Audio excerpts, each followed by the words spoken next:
Saturn holds a special place in the human imagination.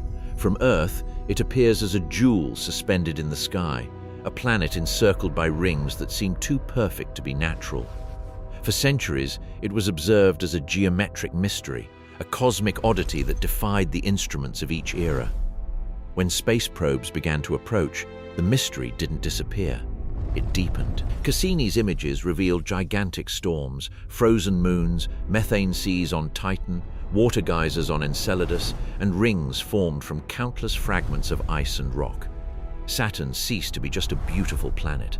It became a complete system, almost a miniature solar system, filled with worlds that seemed to hold clues about the origin of life, the evolution of planets, and the chemical history of the cosmos. But sending machines is one thing.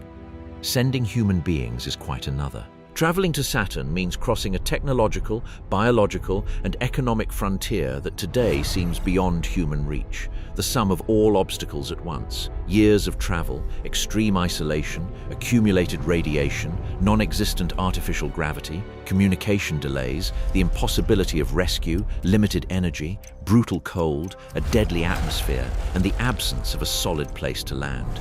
But is it possible that humans will ever manage to travel to this incredible planet? Saturn isn't far away in the everyday sense of the word.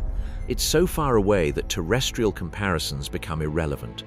Mars, the great goal of current human exploration, already represents a mission of enormous complexity. Depending on orbital positions, a journey to Mars can last several months. Saturn demands thinking on much longer scales. The average distance between Saturn and the Sun is around 1.4 billion kilometers. Earth orbits much closer, about 150 million kilometers from the Sun. This means that Saturn is almost 10 times farther from the Sun than Earth. The distance between the two planets is constantly changing because they move in different orbits, but even in favorable configurations, Saturn remains in a remote region of the outer solar system.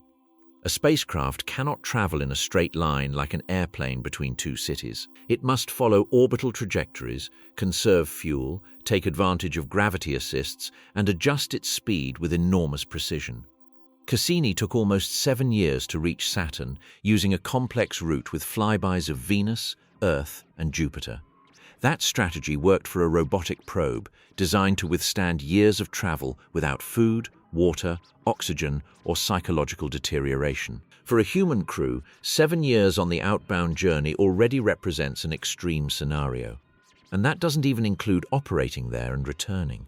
A crewed mission to Saturn would have to transport everything necessary to keep the astronauts alive for a period that could easily exceed a decade. Oxygen, water, food, spare parts, medicine, recycling systems, radiation shielding, power generation, thermal protection, and habitable space. Every additional kilogram requires more fuel. Every vital system needs duplicates or triplicates because a failure far from Earth cannot be resolved with a quick repair or an emergency shipment. The problem of distance also transforms communication. A radio signal takes more than an hour to travel between Saturn and Earth, depending on the positions of both worlds. Any real-time communication becomes impossible.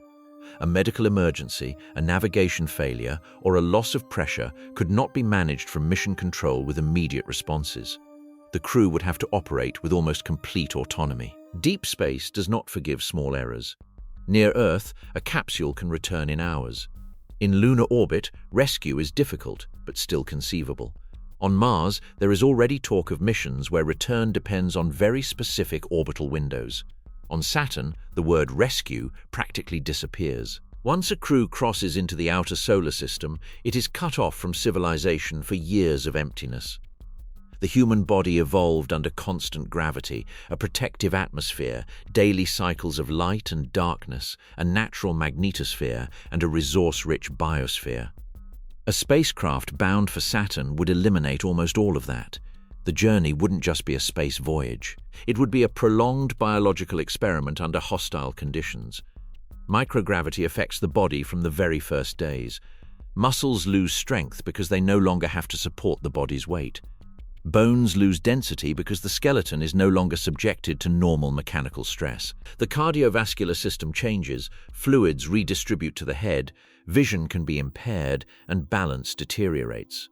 Astronauts on the International Space Station perform intense exercise every day to reduce these effects, but they still return with significant physical changes. A mission to Saturn would multiply the duration of the problem. It wouldn't be 6 months in low Earth orbit. It could be many years in transit, far from any hospital, with limited equipment and no possibility of evacuation. Space medicine still doesn't know for sure what happens to the human body after a decade in microgravity or partial artificial gravity. Nor is there an operational spacecraft with artificial gravity generated by rotation, although the concept has appeared for decades in studies and science fiction. Radiation is even more worrying. On Earth, the atmosphere and magnetic field act as shields. In deep space, astronauts are exposed to galactic cosmic rays and solar storms. Shielding can reduce some of the risk, but not eliminate it without adding enormous mass. Accumulated radiation increases the risk of cancer, neurological damage, cataracts, cardiovascular problems, and cellular deterioration. The journey to Saturn involves spending years outside Earth's protection. An intense solar storm during the voyage could force the crew to take refuge in a shielded area of the spacecraft. If the event exceeds expectations, the mission could be compromised. If the warning or protection systems fail, the consequences would be irreversible. There is also the issue of immune system function. In closed and stressful environments, the immune system can be altered. Latent viruses can reactivate. Bacteria can behave differently in microgravity. A common infection on Earth could become a serious threat if antibiotics fail, if there is no proper diagnosis, or if surgery becomes necessary. The psychological aspect is equally critical. Saturn would not be an exploration mission with a relatively short return. It would be years of confinement in a small space, with the same people, without nature, without physical contact with family, without fresh air, without a horizon, and without the possibility of leaving the spacecraft. Earth would cease to be a visible world and would become a point of light. That image, poetic from the outside, can be devastating from within. Profound isolation poses risks of depression, anxiety, interpersonal conflicts, sleep disturbances, and cognitive decline. On a mission where every decision can mean life or death, mental stability is not a minor detail. It is another life support system. Science can improve countermeasures. It can develop better medications, better exercise routines, more comfortable habitats, medical artificial intelligence, and more efficient closed systems. But every solution adds complexity. And Saturn demands that everything function for years, without rest and without any margin for error. Before the spacecraft even reaches the planet, the human body will have already faced a silent battle against an environment for which it was never designed. One of the biggest misconceptions about Saturn is imagining it as a planet you can land on, walk around, and explore like a giant version of Earth. Saturn doesn't work that way. It's a gas giant, composed primarily of hydrogen and helium, with increasingly dense atmospheric layers toward the interior. It doesn't have a defined solid surface where a spacecraft can land. On a rocky planet, landing is already complicated. Mars requires heat shields, parachutes, retro-rockets, and extreme precision. The Moon requires controlled descent and dust management. But at least there's some ground. On Saturn, a descending spacecraft enters an increasingly deep, hotter, and more pressurized atmosphere. It doesn't land on a natural runway. It sinks. Saturn's upper layers contain clouds of ammonia, ammonium hydrosulfide, and water at deeper levels. The pressure increases with depth until it crushes any conventional structure. The temperature also rises. At some point, hydrogen can behave in exotic ways, and in inner regions, metallic hydrogen is believed to exist, a phase produced by immense pressures. For a human mission, that interior is not a destination. It's a planetary grinder. A capsule could enter the upper atmosphere to gather data for a limited time, as the Galileo probe did at Jupiter or as Cassini ended its descent into Saturn. But a crew couldn't live there. The spacecraft would need to maintain a stable atmospheric level, withstand violent winds, turbulence, storms, extreme temperatures, and hostile chemistry. Even if one were to imagine some kind of floating city, the challenge of building, deploying, and supplying it far exceeds any realistic plan. Saturn also features winds of enormous speeds. Its atmosphere displays bands, storms, and dynamic systems that change over time. At its north pole lies the famous hexagon, an almost geometric atmospheric structure that has fueled both scientific research and popular speculation. The most widely accepted explanation points to rotating fluid patterns and currents, but its appearance remains one of the most unsettling images in the solar system. For human exploration, this beauty offers no reassurance. It reveals an active, deep atmosphere, alien to any terrestrial experience. The absence of a surface makes Saturn a destination without a natural base. There is no place to build a module, deploy panels, store fuel, or erect a habitat. Any human presence would have to be maintained in orbit, in an artificial station, or around one of its moons. This changes the question. Humans would not travel to Saturn in the sense of setting foot on the planet.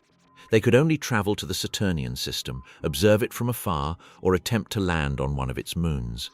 This distinction is fundamental. Saturn as a planet is inaccessible to humans. Its atmosphere is unbreathable, its pressure unbearable, and its interior unreachable. Its rings and moons are scientific objectives, but the central planet is a physical abyss. The idea of setting foot on Saturn is impossible because there is nowhere to put it. Saturn's rings appear smooth from a distance. In telescopic images, they form luminous, almost delicate bands, as if they were continuous structures. In reality, they are made up of countless particles of ice, dust, and rock, ranging in size from tiny grains to much larger blocks. They are not solid surfaces. They are orbital swarms. For a crewed spacecraft, that region presents a complex hazard. A small particle at orbital speed can act like a projectile. In space, speed transforms minuscule objects into severe threats. A fragment of ice just a few centimeters across can damage sensors, puncture radiators, affect antennas, or compromise external parts of a spacecraft. A larger impact could be catastrophic. Robotic probes can take calculated risks. Cassini traversed specific regions with carefully designed trajectories.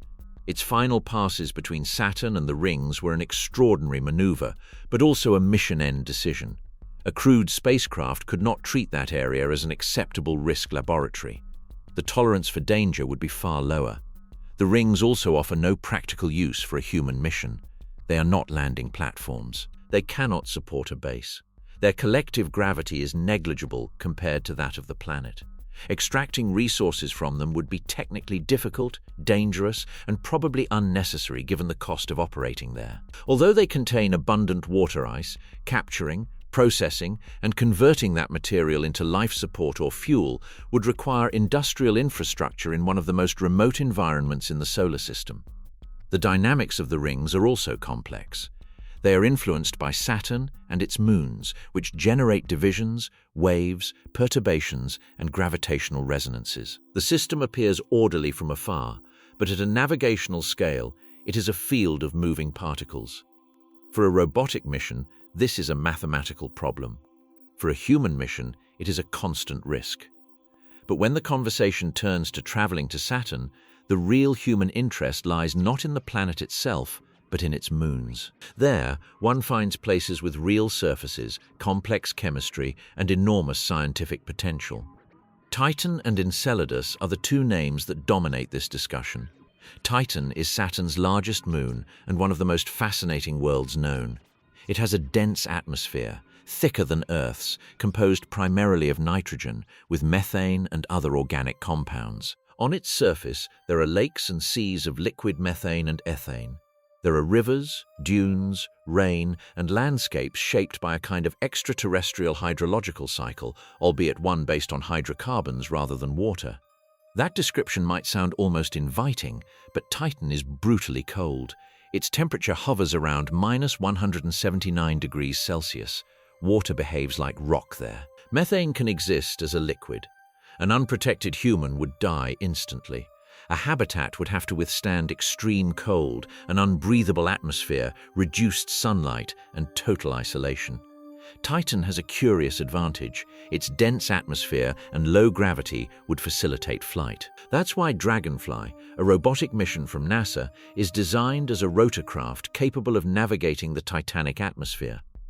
But that advantage for a machine doesn't make Titan a viable destination for humans. Sending an autonomous, nuclear-powered vehicle to study samples is one thing. Keeping astronauts alive for months or years on a moon where every thermal system must operate continuously is quite another.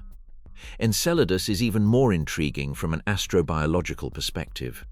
This icy moon spouts geysers from its south polar region. These jets contain water vapor, ice particles, and compounds that suggest the existence of a subsurface ocean beneath the frozen crust. On Earth, where there is liquid water, energy, and suitable chemistry, life finds surprising paths. That's why Enceladus has become one of the most important places to search for signs of habitability. But Enceladus is small, icy, and challenging. Its gravity is very low. Its surface is covered in fractured ice. Any base would have to contend with extreme temperatures, uncertain terrain, radiation, impossible resupply, and the problem of drilling through the ice to access an ocean that may lie kilometers beneath the crust. Biological contamination would also pose an ethical and scientific risk.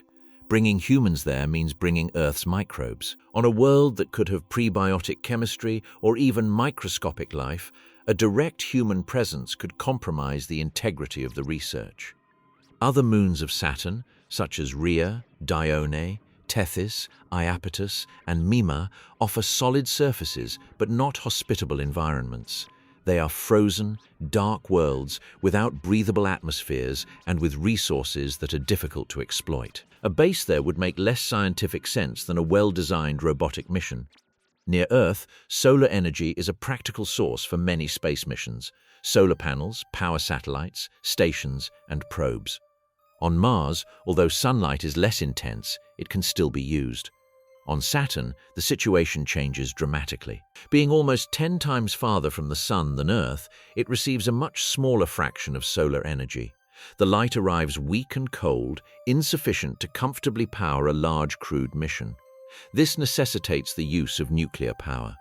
Cassini used radioisotope thermoelectric generators, a technology capable of producing electricity for years from the heat of radioactive decay. Dragonfly also relies on nuclear power to operate on Titan. For robots, these systems are valuable. For a full human mission, the needs would be much greater. A crewed spacecraft requires power for life support, heating, communications, computers, water recycling, oxygen production, thermal control, lighting, navigation, instruments, auxiliary engines, and possibly partial artificial gravity. If an attempt is also made to establish a base on a moon, the energy consumption skyrockets. Giant solar panels would be inefficient and difficult to deploy. Compact nuclear reactors could be an option, but they still present challenges related to safety, weight, maintenance, and operation in extreme environments. Fuel presents another obstacle.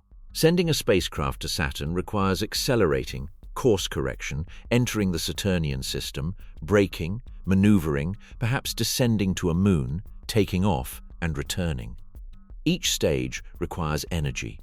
Probes can take advantage of gravity assists and slow trajectories because they are not in a biological hurry.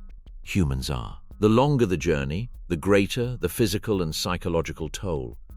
The faster the journey, the greater the energy required. Current chemical propulsion systems are not suitable for a fast, crewed mission to Saturn. Nuclear thermal or nuclear electric propulsion could improve travel times and efficiency, but it does not yet exist as an operational infrastructure for taking humans to the outer solar system. More advanced concepts, such as laser sails, fusion propulsion, or antimatter engines, remain far from practical application. Some belong to the realm of theoretical research. Others are purely speculative. The equation is stark. To protect astronauts, the spacecraft must be large and heavy. To move a large and heavy spacecraft, more fuel or much more efficient propulsion is needed. Adding more fuel increases mass. As mass increases, even more energy is needed for acceleration and deceleration. This cycle is one of the major barriers to deep human exploration. In a robotic mission, slowness is acceptable. A probe can take years and still function. In a human mission, time is the enemy. Saturn demands propulsion technology that does not yet exist in a mature form. Without that revolution, the journey is not only difficult, It is a disproportionate undertaking, where fuel, energy, and spacecraft mass grow to the point of making the project almost unfeasible. The Saturnian system is located in a region where the Sun no longer dominates the sky as it does from Earth. Sunlight is present, but it arrives weakened. The visual effect for a camera would still be impressive, but energetically, the environment is cold and distant. The temperatures on the moons and in near space demand constant heating systems. Without them, materials, fuels, pipes, and equipment can fail. The extreme cold doesn't just threaten astronauts, it threatens technology. Lubricants can harden. Batteries lose performance. Metals can become more brittle. Electronic systems need to be kept within strict temperature ranges. Every component must be protected, heated, or specifically designed to operate in harsh conditions. On Titan, the cold allows for the existence of liquid methane. On Enceladus, it preserves an icy crust over an internal ocean. In the rings, it keeps enormous quantities of ice orbiting the planet. For science, that cold is a window into unique chemical processes. For a crew, it is a constant, energy-draining threat. The radiation on Saturn is not identical to that of Jupiter, whose magnetic environment is extremely hostile, but it is still a significant factor. Saturn possesses a magnetosphere, particle belts, and a complex interaction with its moons and rings. A crewed spacecraft would have to carefully study safe orbits, avoid high-risk regions, and protect its electronic and biological systems. Dust and micrometeorites also pose a danger. In deep space, shielding against small impacts is essential. At high speeds, a tiny fragment can release enough energy to damage critical structures. A spacecraft bound for Saturn would have to survive impacts, radiation, thermal cycling, and material degradation for years. Darkness also has a psychological effect. On Earth, sunlight regulates biological and emotional rhythms. On a spacecraft, artificial lighting can mimic day-night cycles, but it doesn't completely replace the experience of a living planet. In the Saturnian system, the Sun appears smaller. Earth is not a recognizable blue sphere, but a distant dot. This visual distance can intensify the feeling of absolute separation. In mystery stories, Saturn often appears as a symbol of a frontier, an ancient, cold world surrounded by a ring that seems to mark a boundary. Science doesn't need to accept symbolism to recognize something similar in real terms. Saturn is close to a practical frontier, the point where human exploration ceases to be a difficult extension of current technology and begins to demand a much more advanced spacefaring civilization. Space exploration depends not only on what is physically possible, but also on what a society is willing to fund for decades. A human mission to Saturn would be one of the most expensive undertakings in history. It wouldn't be enough to simply build a spacecraft. New propulsion systems, new habitats, advanced shielding, autonomous medical systems, compact reactors, descent vehicles, communications, infrastructure, long-duration training, and possibly intermediate stations would need to be developed. The cost of such a mission would compete with closer and more useful priorities. The Moon allows for testing technologies at a shorter distance. Mars offers a planetary target with a solid surface, potential resources, and more manageable travel times. Near-Earth asteroids can be studied with less expensive missions. Europa, Titan, and Enceladus can be explored with specialized robots without endangering human lives. A crewed mission to Saturn would have to justify why sending people is more beneficial than sending multiple robotic probes. That justification is difficult. Robots don't need food, they don't breathe, they don't suffer from anxiety, they don't require artificial gravity, and they can accept risks that would be unacceptable for astronauts. A fleet of probes, orbiters, landers, and drones could study the Saturn system with more flexibility and at a lower cost than a single human mission. Furthermore, political timing works against us. A project to Saturn could last 30 or 40 years from its initial phases to the return of human data. During that time, governments, budgets, priorities, economic crises, and international alliances change. Maintaining support for such a long period would be as difficult as solving technical problems. Human exploration needs objectives with a clear narrative. The Moon will be reachable within a decade. Mars presents itself as the next great planet where landings are possible. Saturn, on the other hand, does not offer a planetary surface, demands enormous timeframes and shifts the focus to distant moons. Its scientific appeal is immense, but its value as a human destination is less compelling. The cost also includes moral hazard. Sending astronauts on a mission where rescue is impossible forces them to accept a probability of death that is difficult to defend. Exploration always involves danger, but it is one thing to assume risk on missions with a relatively short return, and quite another to launch people into an environment where a critical failure could leave them years away from any help. However, recent history demonstrates that robots are the true explorers of the outer solar system.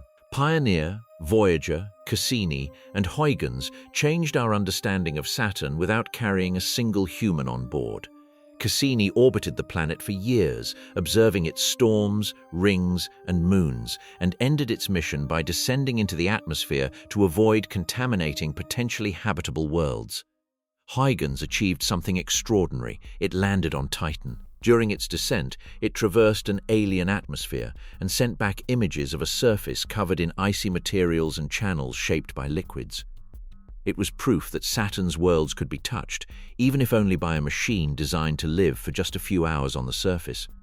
Dragonfly represents the next step. A flying vehicle on Titan, capable of moving between different locations, analyzing organic chemistry, and studying an environment that resembles a frozen version of early Earth. It doesn't need a spacesuit. It doesn't need food. It doesn't need companionship. It can dedicate its entire existence to measuring, photographing, drilling, analyzing, and transmitting. Robotic exploration has an additional advantage. It can be specialized. One probe can be designed to penetrate Enceladus's plumes and analyze particles ejected from the internal ocean.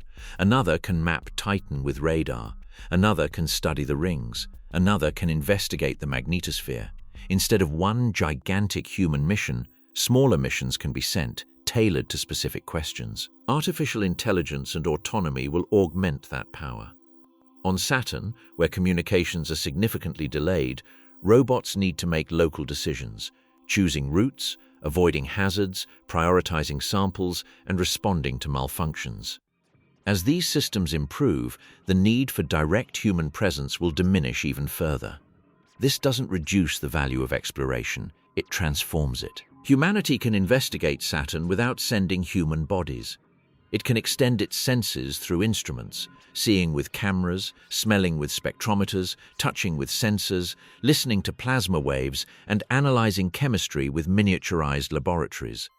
The explorer no longer has to be a person in a spacesuit.